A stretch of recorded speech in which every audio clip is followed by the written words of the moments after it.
उज्ज्वला महादेव थिटे. मी मोहोळमधील अनगर नगर पंचायत निवडणूक लागलेली आहे. मी तिथे इलेक्शनचा फॉर्म भरणार आहे.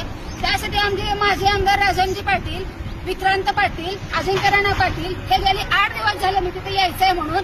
तर सगळीकडे त्यांनी ट्रॅप लावलेला आणि निवडणुकीचा अधिकार माझ्यापासून हिसकावून घ्यायला लागलाय. आज मायबाप माझ्या मोहोळच्या जनतेला, सोलापूरच्या जनतेला आणि महाराष्ट्रातील जनतेला मला सांगायचंय, लोकशाही पद्धतीने मी निवडणूक लढवू शकत नाही का?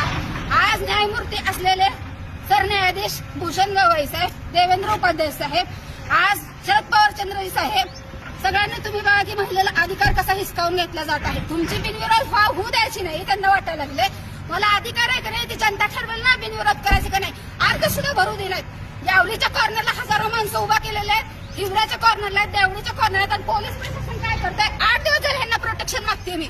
गृहमंत्री साहेब, इतकी घाण आणि कीड तुम्ही तुमच्या पक्षामध्ये घेतलेली आहे का महिलेला अधिकार दिले?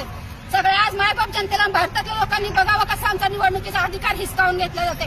प्रत्येक ठिकाणी ट्रॅप लावलं. 7, 8 गाड्या माझ्या मागे लावलेल्या आहेत आणि हे पोलीस प्रशासन मला अजिबात देऊ नये प्रोटेक्शन.